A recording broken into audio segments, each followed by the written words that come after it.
The FX2 is meant to match the Sony Venice. The Cinema Line is used by a lot of consumers, but it's made for professionals. All right, Christine here, DaChefGyal with Ramon Phoenix. Yep. We just got some really great insight on the FX2 and the Cinema Line in general from Sony, and it kind of reshaped how I was approaching it and thinking about it from a different perspective. Just to throw a couple things out and then we can hit them. So like, you know, I was playing with the Sony FX2 in a previous video, or maybe this video, and you know, there's the photo mode, the video mode, and a lot of cute things like auto reframing and you know, things of that nature, but maybe things that I wouldn't necessarily use, and I'm like, these things are cute, but I want 6K or I want 8K.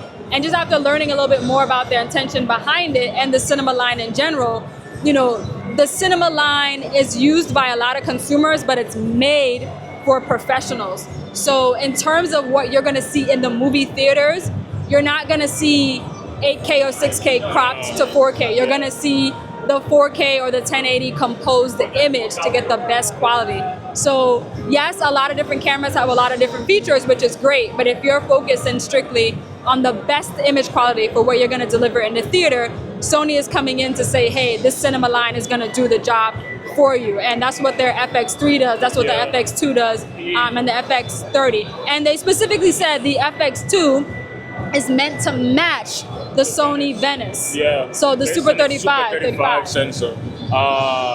You can crop within the FX2 and still retain the same 4K quality and match it with the Venice as a Super 35 sensor camera. He said the FX3 doesn't do that. When you crop to Super 35, it goes all the way to HD. Yeah, he enlightened the whole thing. Even with my brand Lumix, I'm here thinking, because my dream is to be a filmmaker, a cinematographer. He's telling me that, I might. Oh my gosh, man. Yeah, he's saying like, use whatever camera you want, and it doesn't matter. Your stuff will look great, especially people consuming YouTube, computers, iPads, things of that nature. But he is saying, if you are trying to be on the level where your stuff is in theaters, if you want your quality to be good for that, because you know the crop does degrade the image, is what we're hearing. If you compose the shot that you want, don't compose the shot that you want to crop to. It's essentially the message. And if you get the highest quality image in camera, then you're going to be set for those theater settings. And that's saying, you know, Lumix, Fuji, Canon, they're all great.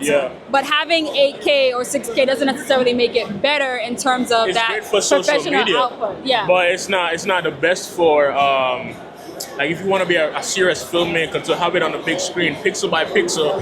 It works a lot better to compose your image right with 4K, and it really stretches it properly to have that on that big screen, which is what Christine, he was saying that it was great. And then I guess we're also saying that, you know, a lot of the complaints that you may have about the Sony FX2 or whatnot, those are all, no shade, consumer level complaints. You know what I'm saying? But people who are, I guess, really serious, you know, the FX2 is meant to be, can be used as a crash cam for the Venice. It can be paired with that. So they're not worried about us being able to zoom in or crop in or do fancy stuff. They're like, hey, in a professional setting, when you need something that's gonna work and run all day, and you know, the fans aren't just built to keep it cool. There's a lot more science built into that. He was saying that the more heat within the camera, the more grain you get on the sensor. So it kind of falls up, kind of breaks down the image the more heat. So the better cooling system you have is the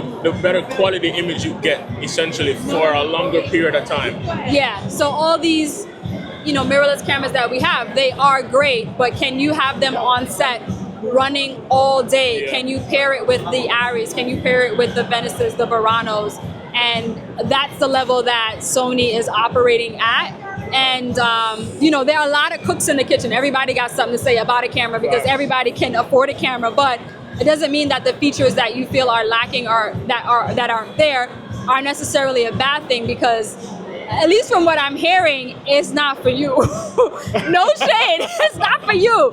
If you want something that's more casual, that's fun, you know, I mean, get whatever, but you can't complain about those things and expect a change for those specific features, because from what I'm hearing, that's not what Sony's gearing for. They are gearing the Cinema Line towards professional cinematic cinema settings. So my take on the FX2 after just learning a little bit more is if you're someone that's serious about your craft and you know you want to be in the spaces of the Venice, that's something that can work nicely with it. It's a very good entry-level camera for upcoming filmmakers and cinematographers. Based on what he really broke down the specs for us pertaining to like who's it for. I might take back some of the words I said on the FX2. Yeah, my other video I kind of came for the FX2, but that was a demo unit. There are only 4 of those, and they're in the world, and they were all here, and I think I touched all of them, but I got to hold a quarter of all the Sony FX2s. That is crazy. So we definitely learned a lot of good stuff here. We're gonna continue to walk around the expo. We got to get back to Thailand for that giveaway. So we out. Yeah, I am the chef girl, and you just got the rest. One last thing about the FX2 and the FX3 and the cinema line in general, that's a really good point, is that camera retains its value. I can get close to 80 to 90% of what I paid for my FX3 right now if I were to sell it. And I can't say the same for other cameras. So that's another thing to keep in mind about cinema lenses in general. They hold their value, they have good longevity, and I think it's the same thing with the FX6 too, they're not spitting out cinema cameras like that all the time. So we might not see an FX2 for a while. But even if something were to come out, it's still going to hold its value. It's just that good. I am the chef gal, and you just got the recipe.